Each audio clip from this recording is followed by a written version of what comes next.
Welcome to the Future Generations Podcast, providing you with the world-changing content necessary to inspire you, your family, and our planet to a life of optimal health potential.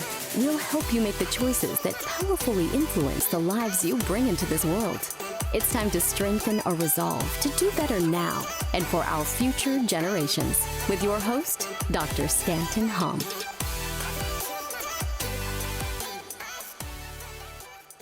Okay, welcome to another episode of the Future Generations Podcast. I'm your host, Dr. Stanton Hom, and this is a really special episode. This is somebody who, it's been about a year since Chef Lando and I have been connected. We have similar backgrounds in a sense. Our families literally have fled these tyrannical regimes. We are both kind of in this kind of world of understanding what optimal health is. And then I got wind of you from your restaurants, but then also just seeing just some of the amazing things that you provide, like as far as Family Farm and like the whole like postpartum was how you came on my radar. I think you posted something somewhere. I think there was something connected through perennial pastures at one point. And then I was just like, wow, this is probably somebody that I should know.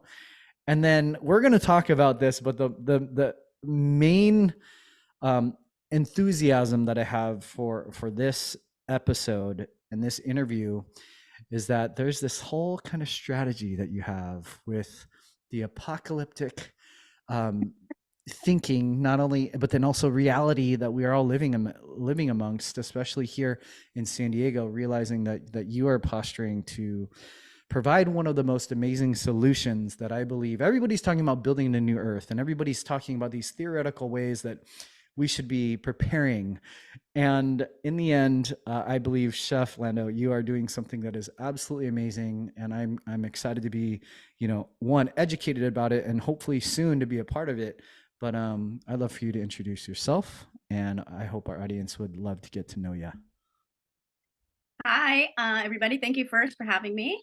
My name is Chef Lando, also known as Lan Thai. I am the CEO of Family Farm, where we focus and provide postpartum meals, and also for people with chronic illnesses and just overall wellness. And we ship all nationwide. I'm also a farmer and a chef, and we bought a 19-acre property that we're turning into a regenerative farmstead retreat out here in North County, San Diego, and it's called Neu Mune. It's one of those, well, I'll just say it this way. There's this phrase, everybody's talking about building a new earth. Everybody's talking about solutions. Everybody's talking about regenerative farming. And when you get to know people, you start to realize that they educate a lot about it. They know it's the right way to go. And yet they're still also kind of stuck in the matrix to some degree, having huge platforms, et cetera, et cetera. But at the end of the day, you're doing it. And it's one of the things that, you reached out and said, hey, this is an amazing thing that I have. You sent some amazing slide decks and PDFs. And we were so inspired. We're like, hey, let's just meet. And then, hopefully we get up to the farm here pretty soon. But it was almost everything that we, as a family, the Hom family here at our place, it was everything we envisioned for our own property here. Not to say that it works in contrast or in competition with, but I don't think anybody could be preparing more. And so I would love, I just thought it was so exciting to hear about your 19-acre farm, to see the vision that you have for it, and then at the same time to see it actually fit into not only what is necessary for society, what is necessary for our county, but also what's necessary, what we found, kind of more, smaller picture within our own family, like the vision that we have for our own family. And so I would love for you to share maybe a little bit more about the farmstead first, and then I'd love people to understand just the why, like why are you actually doing this and who you are, because when you talk about who you are, it gets even a bolder of a picture. So go for it. I think I don't think it's anything new. There has been a definitely rising interest in everybody wanting their own homestead. But if you really look at the reality of the family scope it doesn't really work because no one's having, unless you have 10 kids, huge family, your uncles and aunts live together, you live with your parents, you live with your grandparents, everybody, the whole family circle. If you're still in that type of environment, then that will work. But unfortunately, here in America, most aren't. So we have to rethink of the way community, how we're going to create a homestead, because it takes a lot of work if you want to live off the land, if you want to live sustainably. So I am a refugee. I came over here at 6 months old. My dad, we escaped on his fishing boat from Vietnam to Thailand, where I was born in a refugee camp, and I came here to San Diego. And when we came over here, we bought land out in Lakeside, 1.5 acres, and we started pretty much a garden farm, homestead there. And I was just raised in it, farming since I can remember, cooking since I can remember, preserving food as I can remember, drying stuff, fermenting, everything since I can remember. And it's born in me, so, and I know what it takes. We have a large family. My mom has 6 kids and we all helped out. I mean, I was 4 or 5 years old and I was doing everything, from the cooking and all the stuff that people don't ever talk about, right? Like the weeding, and it's an everyday thing. I don't think people understand this. Like it is when they say lifestyle, it's hard work. It's every day, it's routine, it's like you see all this abundance and all this, vegetables and farm animals, all stuff, but they need to be fed every day. They need to be looked at every day. You can't lose a day. If you do, something can happen. You can have bugs if you don't take care of it. There's a lot of things that people don't really realize that goes into having a homestead.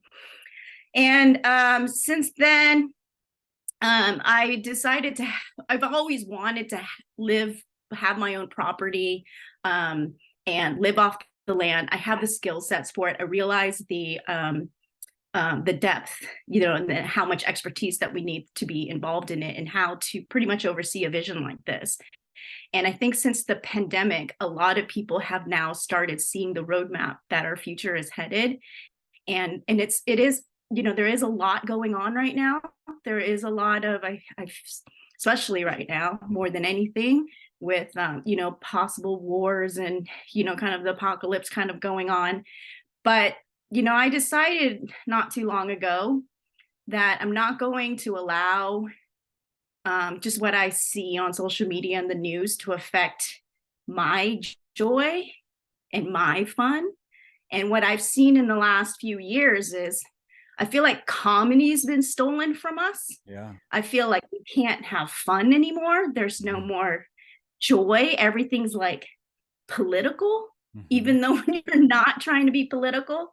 And, when I own a restaurant, I work with all kinds of people. Like people don't realize, especially when you're sourcing from farmers and ranchers, like here, my farmers and ranchers, a lot of them are very Republican, you have Trump flags, all this stuff. And then you have like a lot of my customers who are both, and also, LGBTQ, like all these other, so many different people, and food, good quality food brings all these people together. And that's what I see. I don't care about anything else. I see that we all agree on wanting to provide good food for us and for our children and family and things like that. And I think what we should focus more on is not what we're different on, but what we're similar. And when we focus on what we're more similar, everybody really truly only wants the same things: peace, love. Just focus on what we're more the same. I feel like all humans are more the same than anything. So I think like no matter what, having the farmstead, is pretty much a solution that everyone sees. It's like, we have to take our health into our own hands now. We can't trust government. I mean, it's not like we ever should have, in certain ways. Like, why would you have somebody so far removed, from, your life to dictate how you want to live, and how you take care of yourself? At the end of the day, it's up to you, right? It's your life, it's your body, it's your family, and you have to actually take action. There's a lot of information going on, and it's like, for me, I need to get off social media a lot too, because it's too much. It's really a lot, and it's just ruining joy. Yeah. There's a lot of joy that has been stolen. So with the farmstead, my goal, I've been searching for a year and a half to find a very large property with an old home, because that was the only way I was going to be able to find something. And I always believed that if it's meant to be, you're going to find, the place that's going to call you. And I found this place in early 2022. And then I sat on it for about a year to kind of look at, really sense the land and see how nature, the seasons, and feel for it, and before I could build anything. And with the farmstead, I'd like to have, it's very big vision is to have a full farm, a full working production farm. There'll be a farm stand. There'll be ranch animals for regenerative farming, so people can come and see that. And then we'll also remodel a ranch house to turn it into a full retreat. I've been cooking for people with chronic illnesses now for over a decade. And before that, I've been cooking obviously my entire life. But the whole idea of cooking for people that were sick, I feel like my experience alone, I can share you the common denominators between that. And it is nutrition. Mm-hmm. I don't understand, never understood it, why people just don't look at nutrition. It just makes so much sense. Why is it all there? Why are all the vitamins and minerals there? So it's like, let's see what we're lacking, and then just find the foods that, you're lacking, and eat more of that, I don't take anything. I don't take any supplements. I feel like I'm the 1% who's just what they call raw dogging all in life. I have coffee in the morning, maybe some tea in the afternoon. And every now and then when I'm feeling exhausted, I'll up my vitamin C. I do take mushroom supplements when I'm feeling tired, maybe 2 to 3 times a week. If I'm not eating mushrooms. And then that's it.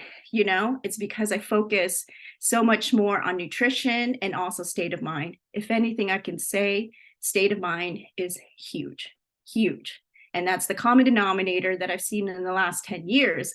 And what we're losing is not just joy. That's big. I feel like that is being taken away from us in the last, few years, especially, is community. We need to have a community. It's not working, building these kind of suburban neighborhoods with the, fences in between, not knowing your neighbor, and this isn't, and I believe this is solely an American thing, because when I travel to other countries like Australia, New Zealand, everybody knows their neighbor, they're friends with them. It's such a different, culture there.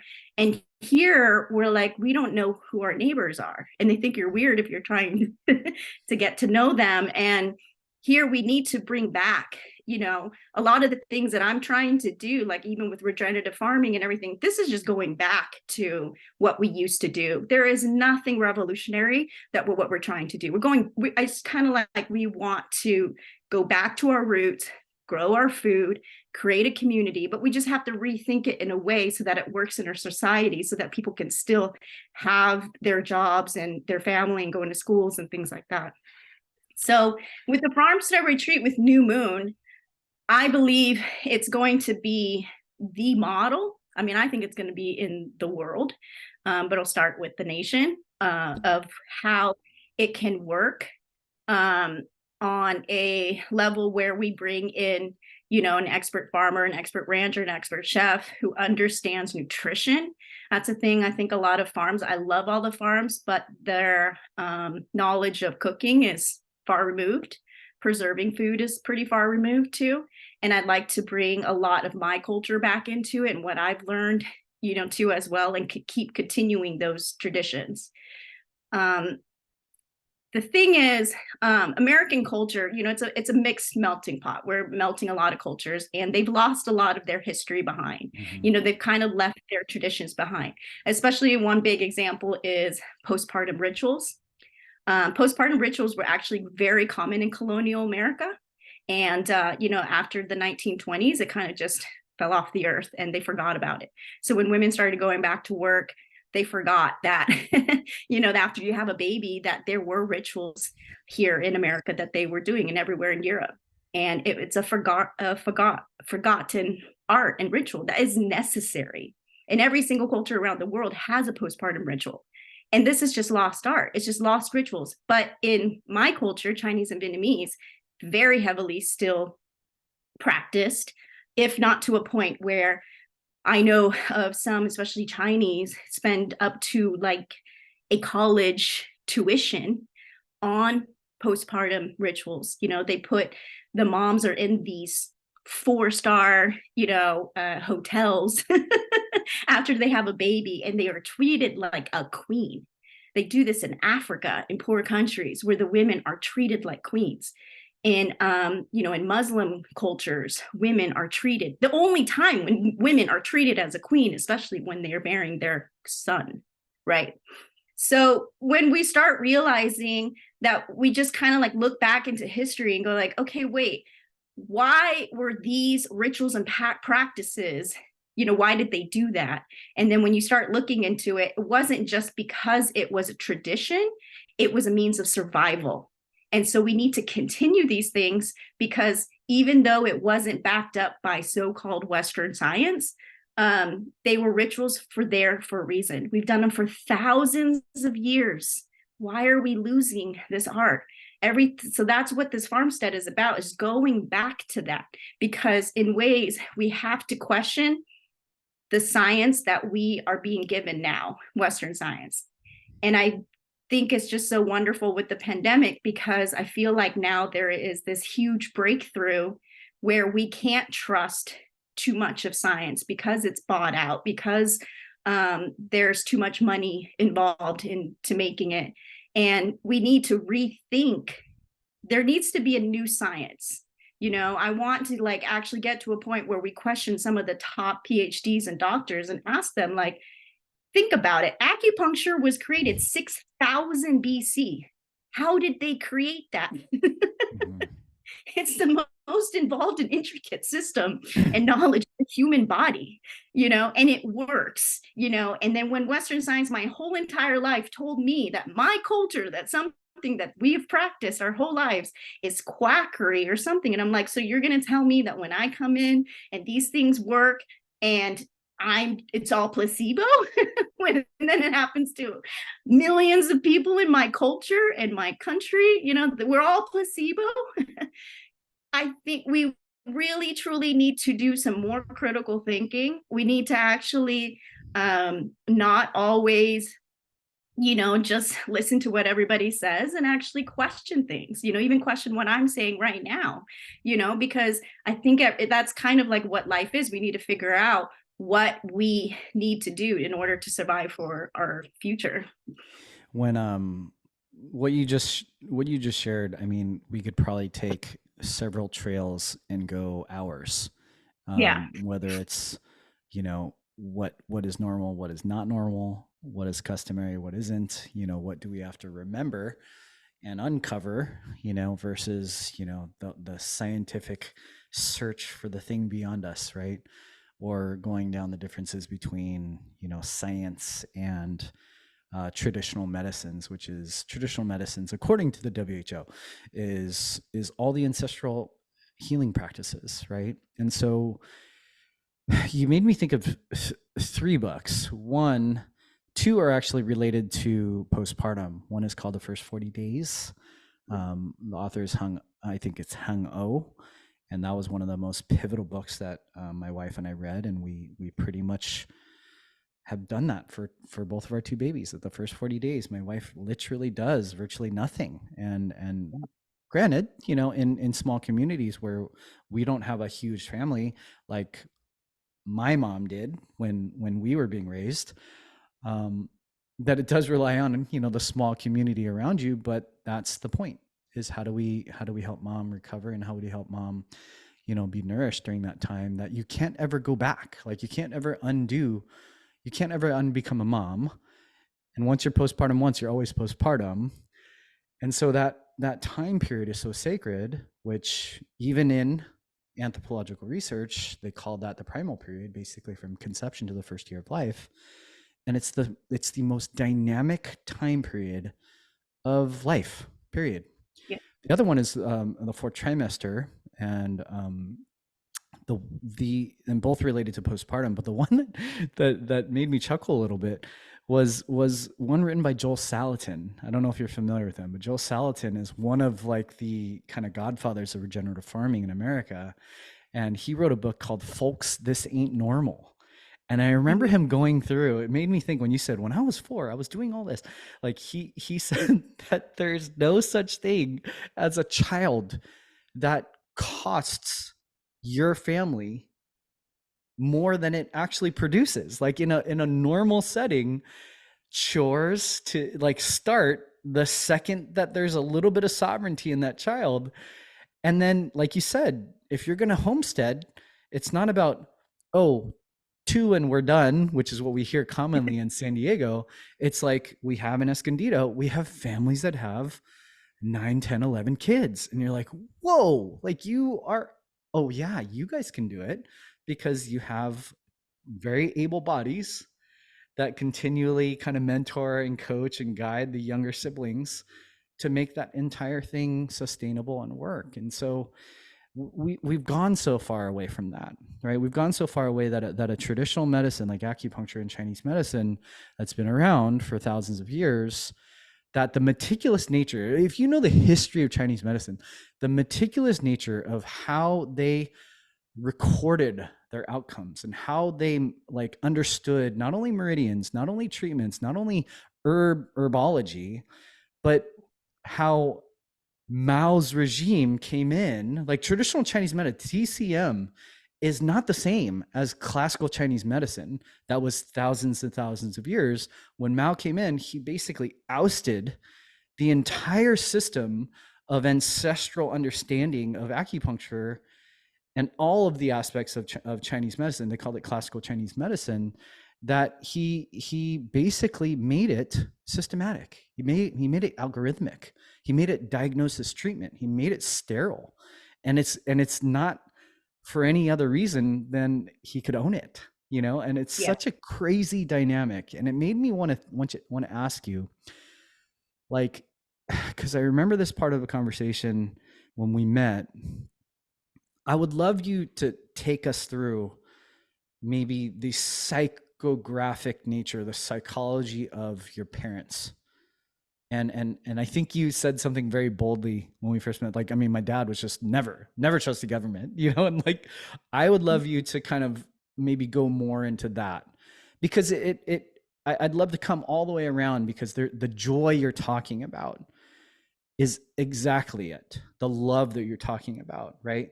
The diverse and the unification, like that is it. But take us through like the journey of your parents and their mindset, and how maybe before you get to this end.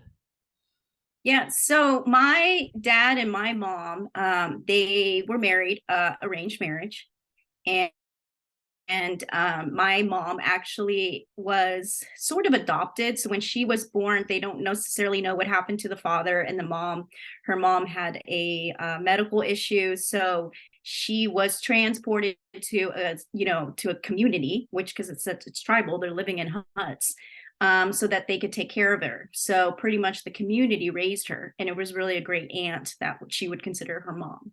And I think it's truly beautiful to think about, like, so when you don't have a 2-parent system, they put you into the community. That was just because they were, what happened to the father.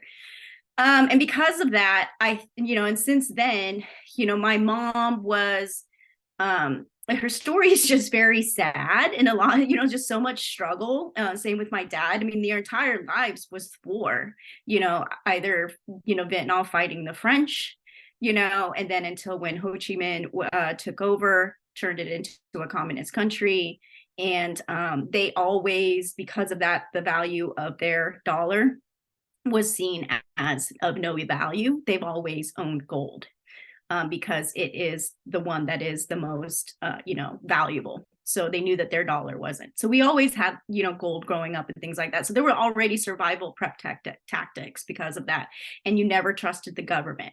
And so, but, you continue to survive, and you continue to do the things to, raise your family.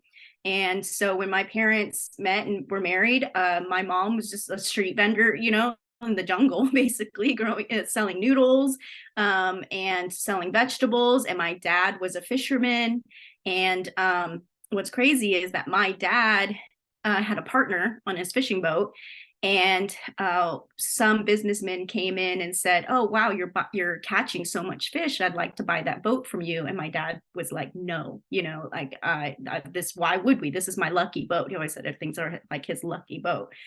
And so he pretty much had to like hustle and scrape and find a way to buy his partner out, and he did. And if he didn't do that, we wouldn't have a vessel. I call it the freedom vessel, because that was the very boat that we escaped on, a few years later forward. Wow. So it's so powerful, because you just forget some of the decisions that you make in the past, and you don't realize how much it had an impact in your future. And I think sometimes, when he looks back at that, like my parents are Vietnamese, are very, we're Tao Buddhists, which is we're into numerology. And and it's funny because I'm raised very much like that. There's a lot of spiritualness in it, and there's certain things we can't do on Tuesdays because it's number 3, which is a bad luck number. Like, there are a lot of things that we look into, which I agree, because there is a sixth sense that I don't believe I believe we've lost, the sixth sense of intuition. And I believe every single human has that ability, but that you have to have clear set of mind, clear nutrition, have peace of mind, and to be able to listen to your gut of what is about to come. When you hear about dogs that that can hear earthquakes, coming, and then they run away and things like that. I think we have that ability too. And I think, like, with the pandemic, like, we sensed things were coming. Like, I knew something was going down before it actually happened. And I actually prepared my business a little bit before, so I set myself up into be a good position, so that we're like, okay, we're going to have to prepare ourselves to have certain skill sets so that we're able to be resilient and survive in the future, Right. So with my dad, so I was raised with a very much kind of a always question everything, don't trust the government.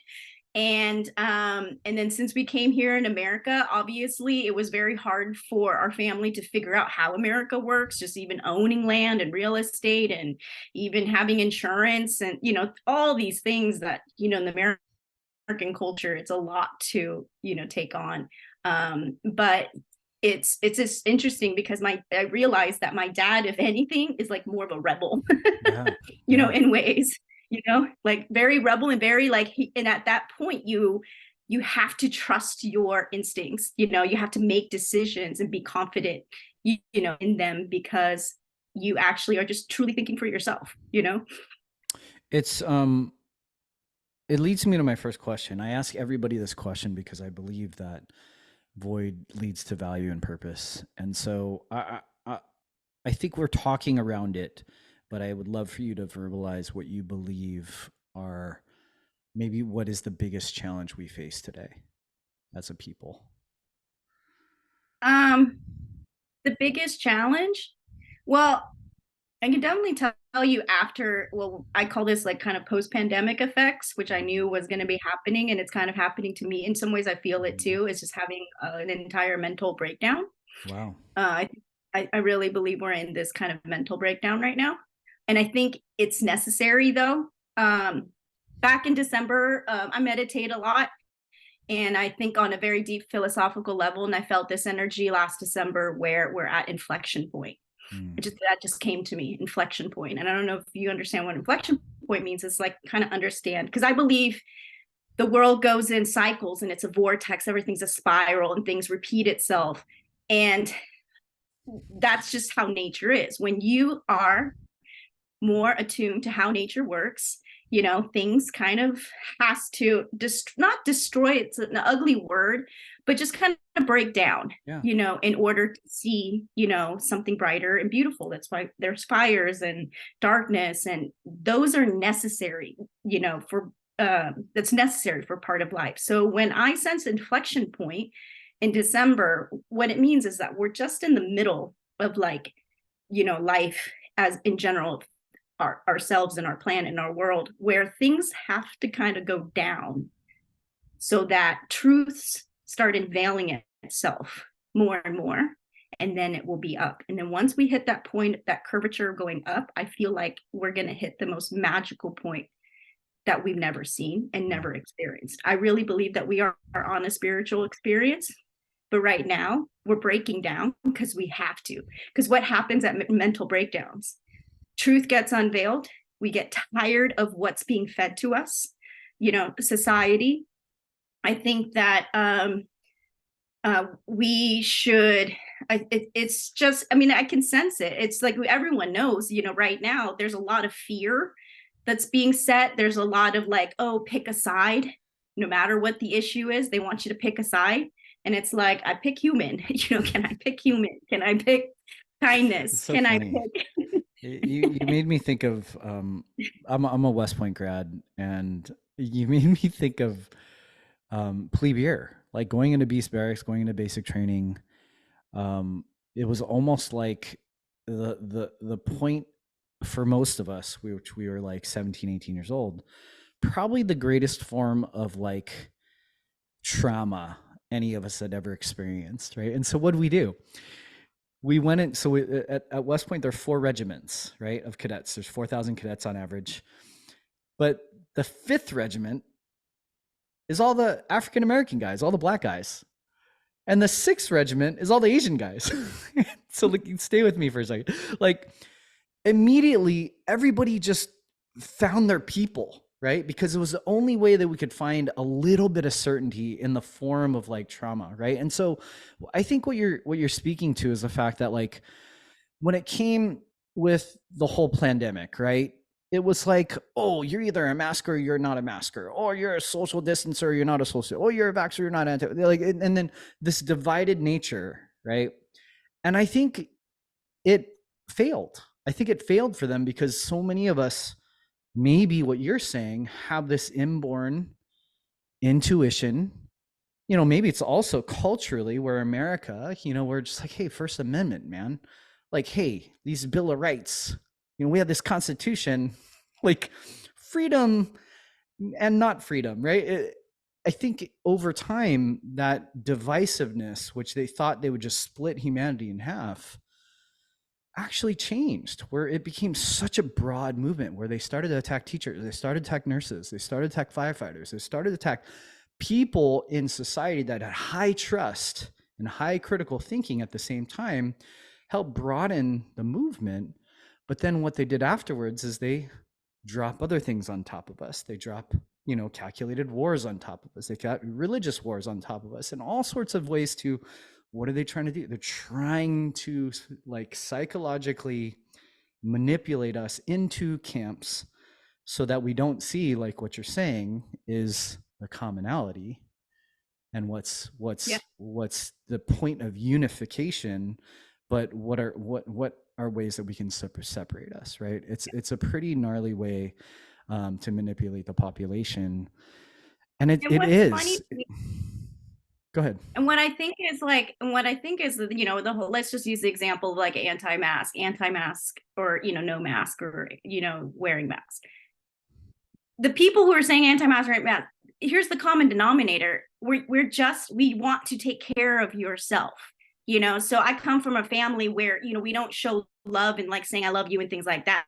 It's like out of anger or like go do this because it's for your safety, right? You have to understand that's the common denominator on both sides, was basically we just want you to be healthy.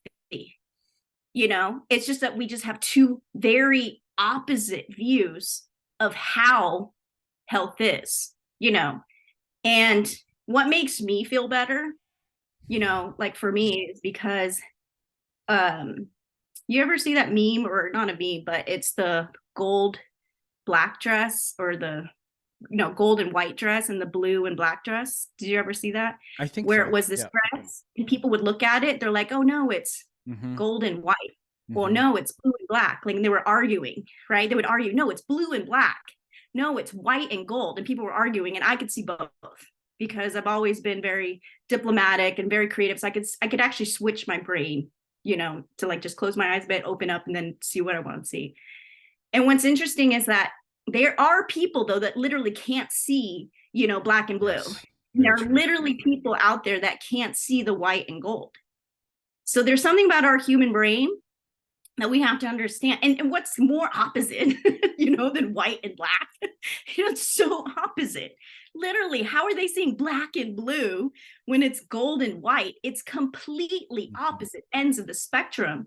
So what makes me feel better is knowing that there are people who can't see the other color, because on a scientific level, the way their brain thinks and sees, that's just how, their chemistry works, like how their body works. So that makes me feel better, because I'm not going to sit there and argue what they can't see, but let's look at what's the common denominator. Like I said, again, we just want people to be safe. We're saying these things because we feel like we're educated enough, with our history or past to understand, like, I'm just saying this for your safety, for your health, because we love you, and people just have a really bad way, of delivering the message. Well, they also had a really, it wasn't also just delivery. It was also just, what were you willing to compromise, and Yeah. I think for people who I would say that the majority of the people who are the staunch proponents for, like, the freedom to breathe, the freedom to have facial expressions and those types of things, a lot of them were like us. Their families fled these regimes that were out to control and manipulate virtually the entire population. And so I think, but I agree with you, right? I agree with you. For the majority of the people in the world, there wasn't an antagonistic nature to each other that was created. The mainstream media created it. They said leverage shame. They said, like, to make sure you tell your neighbor and use guilt and use the ways to actually, and it was like, wow, like, that's interesting. We're told not to incite violence, and yet we're telling people to do that essentially in our own families, which is crazy, Yeah, it's crazy. It's crazy. So I appreciate you sharing that, because I think these are really, really foundational, like the whole concept of a mental, like, breakdown, right? The parallels with something even like regenerative farming and compost, or the parallels with things like fermentation, right? Like there is a necessary breakdown before there is maybe priming the soil to actually grow what it is that we're supposed to. And I appreciate you sharing the necessity of that, because a lot of people in the entire world of conventional medicine is like, let's help you never feel bad. Let's help you never feel, a symptom. Let's get rid of your symptom as fast as possible, not worry about all the symptoms we cause through side effects of these, obviously toxic drugs and illegal mandated products. But the point, I guess, is I would love for you to kind of take us into that next step, which is, what would you say you would verbalize, maybe through Neu Mune, is your deeper purpose and mission? Yes. And I think it's important to understand motive, especially if I'm going to be the one that's spearheading this entire project. So one, I want to first let everyone know that I don't have a family and I don't have kids, right? I foresee myself as somebody that is like it's a very stereotypical, like that spiritual aunt, free-spirited aunt. You have to have it. You have to have the free-spirited aunt in your family. It's an important role, because, kind of like fights a little bit with with the parents and the siblings, so that they have something for the kids to see, that, there's other choices in life. And it's not just how, your parents, have raised you, in certain ways. And it's always having these other mentors in life where, children will actually, like, be inspired to or obey or more, like, kids don't really listen to their parents because they're the parents. Right. But when they have these other mentors, then they have more reason to want to listen to them and be, advisable. So that's how I see my role, is that free spirited auntie in a way to spearhead that. And the motive basically is, I don't think that when we go back to intuition and gut, I don't think that there has been ever a calling in my life or the roadmap of my entire life, my history, my family history, and anything that leads me to where I am now. Like, I have been prepped for this for the last 40 years, and more with my family to make this happen, to be the model that will change how society works, basically, that this can happen, that we can have these small communities coming together, growing our own food, but doing it in a way where you're not going to have to work the farm every single day, taking those things out. So a little bit learning about entrepreneurial, a little bit of capitalism, but small business capitalism, obviously not late stage capitalism, and in ways of and bringing in also the aspects of, homesteading. And so that we can go back to our roots and live closer to nature. I mean, when it really comes down to it, it is kind of like a science and nature. It's always science versus nature, but, it should be both, right?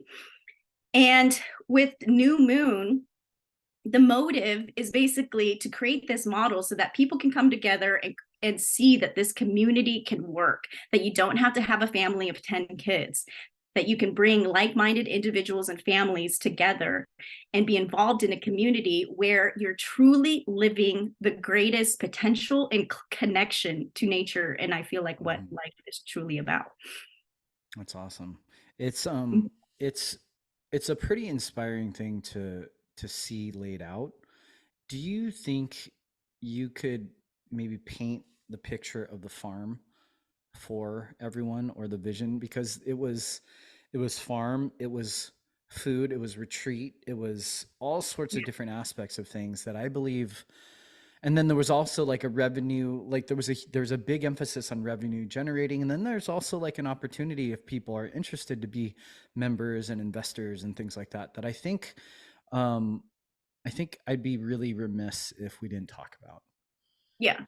So and also for other people to understand me, I also was a tech person too for a long time. I worked at Adobe Systems for almost 8 years right after college. So I got right into it right when the internet was booming, and understanding how websites knew how to code HTML and create websites and scripting and things like that. My brain is very, part side science, computer tech, and then nature. And I think it's very important for people to understand that, is because I've had the glimpse of the corporate world.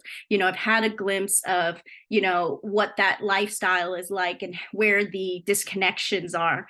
And for Neu Mune Farm, what we're planning to do is we have a 19-acre property. It's very accessible right off the freeway, but once you enter it, you feel like you can completely decompress. It is, the farmhouse itself sits on top of on this hill that has vista views. So you can see farm in production. We're going to have flower fields, a ranch animal section, and we already raise chickens for eggs, and then we'll be raising it for meat soon. And then it'll also be a big event education center. That's pretty much where I always want to focus on, is education.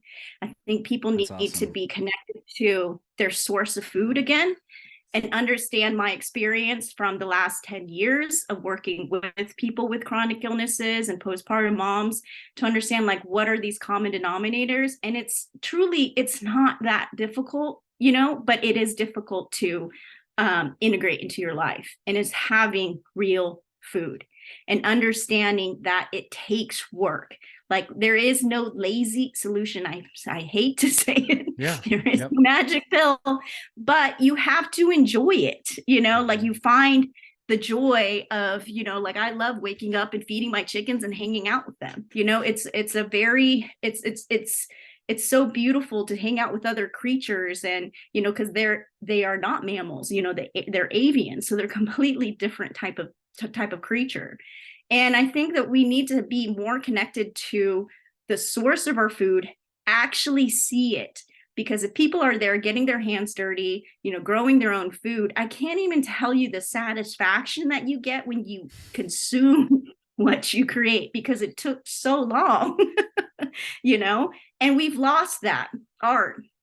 I think that's my dad. He's the king of patience, you know, because he lived off the land. And when you live off the land, I mean, he lived off the land his whole life. So he grew oranges from seed.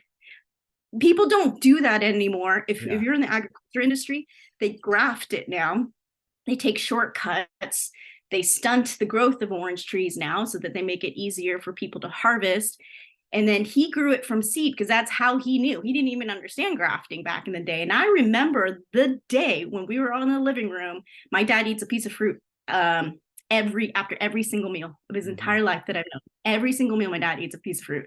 And he'd always be sitting there in the living room and then peeling an orange or some kind of fruit. And I remember he was blown away at how good this orange was. He kept the seeds. And 12 years later, we have oranges. So it's awesome. Just, and then people don't do that anymore, right? And it's like, to him, it's no big deal, you know, and he's sitting right now at 84 or something, and he'll be like, oh yeah, let's just like grow another seed that will take 20 years to grow. And that art of patience, I'm going to tell you, when you experience that, when you grew something from seed that takes 15 years for it to fruit or harvest, it's unbelievably magical. It really is. It's a connection that you will have so much more an appreciation for to nature and how it works. Like, my family is big fruit. We've always loved fruit. We travel for fruit. I lived in Hawaii just for the tropical fruit. And it's because of the art form that it takes and how long you have to take care of it. And if you can grow really delicious fruit, it really just shows what type of character you are. Like, that's how my family was raised. And I think with the farmstead retreat, we have our ranch home too that we are going to be renting out as like a little Airbnb, and then, or you can rent out the whole house. So that's the whole income side. And also education is going to be a big proponent of it too. So we'll have a lot of workshops and a lot of classes, and also a place where you can just do nothing, you know, go in the pool, do in the sauna, just be, you know. I think we need to be doing more being, doing more being. That sounds very ironic, but just be, you know, go to a place and just be. And just be more connected with nature, you know. So I have this whole plan where there's ways of revenue streams that we can make with the farmstead income. So always connecting to the community with the farm stand twice a week. We're having the retreat where people can rent out homes, rent out the home or the bedrooms. And then we'll also have a lot of workshops. So right now, I already did a few workshops, and they're very amazing. They're very profitable, and they're also very it's just so great to connect with like-minded people who want to know more about the farming. Because there are people who weren't like me, who were raised in farming, who just want to get back to that or understand what we used to be, you know, civilizations before. It's a big project. It's a really big project, but I really believe that with my experience and, you know, for the last, you know, my entire life, that this is something that we're going to set as a model for the nation. That's beautiful. And I would say that if you are at all interested in this journey and investing and being a part of something so big and inspiring, I highly encourage you. We're gonna make sure and share all of your links below, but you can definitely reach out to our team as well, because I believe that there are people who are not to go off what words you just used. There are a lot of people who are saying a lot of things, but there aren't a lot of people doing a lot of things right now. And I think this is one of the biggest, most tangible action steps that if you are local to San Diego, and you have had this deep yearning to understand, like, what is this future going to be like? And at the same time, know that there's maybe a gap, right? There's a huge gap where people's literacy and their competencies in their own self-sovereignty, which obviously, you know, well, I don't know if it's totally obvious to everybody, probably to our listeners, that some version of food shortage, food prices, food certainty is so vulnerable today. And what, from workshops and education to actually growing the food, to actually being a part of this farmstead, to actually, you know, understand that like you're saying, like all we had to do, we met this is kind of an aside. We met, I think my uncle saw through the news a Taiwanese farmer in Carlsbad. And Yeah. my grandfather, my mom's dad and my uncle's dad, in LA had about an acre, and all he grew were Chinese vegetables. And he Yeah. grew like, bamboo, sugarcane, dragon eye, guava, like virtually, and like people would rob them. Like they would jump. He had to hire help because the food was not only so good, but it was so rare that Yeah. like people in like suburbia LA would jump the fence and steal all their crops. That I guess what I'm saying is we met a farmer that had almost a similar profile in Carlsbad. Yeah. And he was like, "These are all the fruits I have." We did a tour. He was speaking Taiwanese with my mom, and we were just like, "This is such a reminder to our own short heritage, right? Like since my family's been in America." And at the same time, all we had to do was like just get a few plants from him, plant them, and then all of a sudden we were eating our own food on our own property, and that was such a unique window into our own heritage, right? That Yeah. we never, if I didn't have that experience through my grandfather, I wouldn't have had, this, whole kind of, I don't know, this experience. And I think you're speaking to that in a way that I don't care where you come from and how far back you go, at some point you will have to have gone back to some sort of ancestral culture that Yep. lived off their own land, that did and somehow provided for themselves. And in that space, you're going to remember that, right? Yeah. And then if we look at where we are today and we look at the future of this world, the divisiveness, the wars, the psychological operations, all the things that they're kind of throwing at us over and over and over in different versions, I think this is one of the most foundational solutions that I've heard of easily in the last 3 years. And I'm really appreciative that you're Oh, able wow. to share that. Yeah. Yeah, like I'm always a solution-oriented person. I see Yeah. something happening, and I'm like, okay, we got to prepare. It's in my blood. And I think that if and I invite people out there because we are looking for investors, because it is going to take a village to make this happen.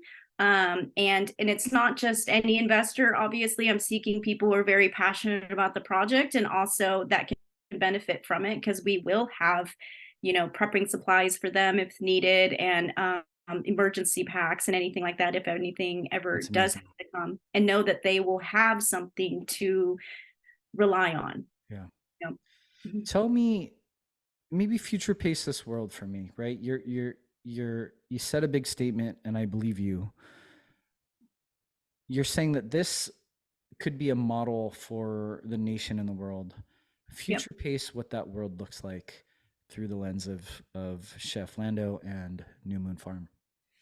Well, I do think that we are in late stage capitalism, where you're seeing these big corporations and, they're, too much control, and somehow we never talk about monopoly anymore, because that used to be a huge subject in the 90s, Mhm. when Microsoft was having monopolies and they were actually, found guilty for taking, it's not ever of talk anymore, which is Uh-huh. interesting. But they Mhm. just found loopholes. So when the bigger you get, all they do is just find loopholes. So they break their companies into several entities so that they can't be a monopoly anymore.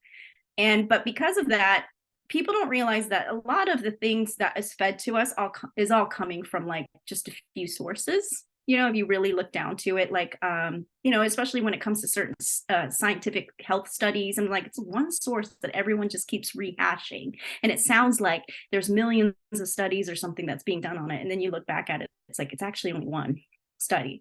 Or when you look at the government and things that are being fed to you, um, with social media, because I understand how algorithms and the way things are created and how a tech company works. Right. Bottom line, they're only looking at money. right? They're only looking at, money. And I don't blame them for not going like, well, how is the health going to be affected in 10 years? Because that's just no one really knew, right? I'm sure people did know, but they're not going to put into the money and, and having, neuroscientists and psychiatrists and something like that help develop social media apps, even though they should. I really believe social media is destroying us quite a bit. It is a tool, and they've created it in such a way where it is completely addictive. It's an endless scroll. It's endless. It's eternal. So it's insane. Like, you can't reach the end. There's no end. No. Like in a video game, at least there's an end. But what I see in the future is basically the model that I want to create is one where we are coming to this breakdown of things has to break down in order for new growth. And because of that, we need to rethink of the way farming is, and everything needs to be just smaller communities, but multiple. It's harder work. The problem with a lot of capitalism and stuff like that today is like, oh, we just want to be the laziest way of just creating one product to make a gazillion dollars, And it's like, that's great, but is that beneficial to society? When is it ever going to align? It never aligns, because money and quality of life, it's not always like aligning with what people want. And no matter what they try to sell you, it's like, oh, we're doing this for the planet. And it's like, okay, you're still a plastic water bottle company or things like that, So what I want to be is this model where like this can work. We can have a community where people come in, they can either live on it, they can be part of it. And then if this model works, we can just scale it into smaller communities across the nation. And I'm not the only one that talks about this. Many people talk about this.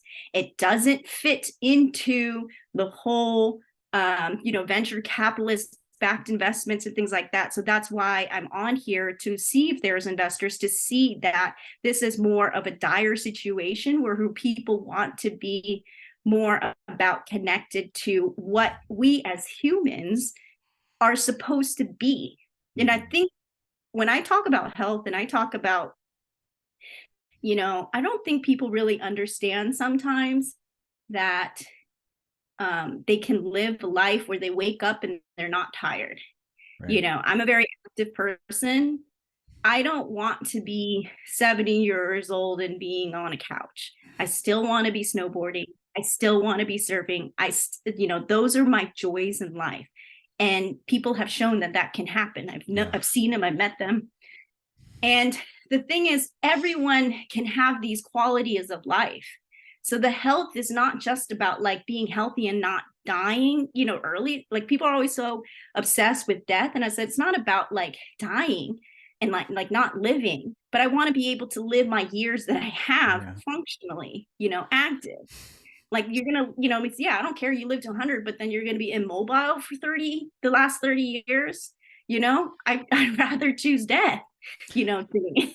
I'm laughing because my grandfather, up until his 80s, like, he would still, it's like he still had it, he would still go out into his garden. He didn't have his full farm by then, but he would like work until he, admittedly, he also loved Bud Light. Don't judge me for that, and don't judge him for that. But he would drink, but still climb ladders, and he would like literally work his garden and like fall off the ladder, pass out drunk, because that's just how he lived. That was what fulfilled him. And it wasn't just about the quantity of years as much as it was the quality of life. And everybody says quality of life, but they never really think about this factor, right? This factor of that interweb connection between who you are as a person and who you are as a human being, and how you relate to your not only your external environment, right? Because it could be totally techie, but your ecosystem, right? You are an ecosystem of cells. And if you actually integrate into your collective ecosystem and the microbiome and the food and virtually every aspect that something like this farmstead could provide, then the quality of your life that exists is far greater than we even can conceptualize today. Maybe you can, because that's just how you're raised. I appreciate all of this so much. I would love for you to share, like, what's one action that our listeners can take as a result of this interview? One action, like for the farm personally, or for like them beneficially? I would say either or. Yeah. Honestly, like I do have one message, and it really is to focus on what we are more the same than we are different. Because there is too much division right now. I see it within my own families and friends, I think we've all kind of experienced that. And I think that a little bit more kindness would go the way, and joy. Don't allow things to steal your joy. I love it. Because it is so important. On just laughter is truly the best medicine. I just actually recently watched A Beautiful Life again.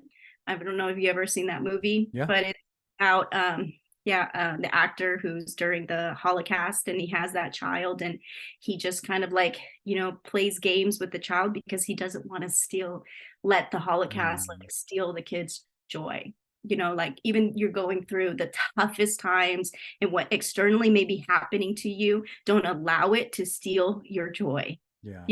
That is our human right, and I think that just focusing on how we're all the same.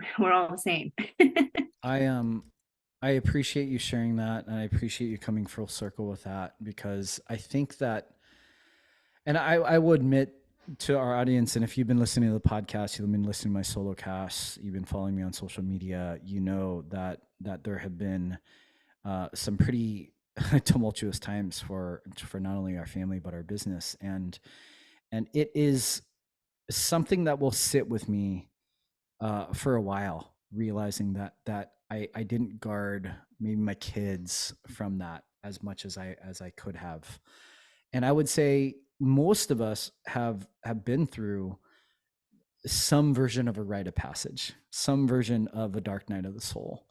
And because of that, we could, there's you're talking about this spiral, right? Yeah. There is this actually calculated strategic, the cartel wants us to continually down spiral into division, down spiral into polarization, down spiral into more hate between each other, more seeing differences and more fixating on them, maybe weaponizing them.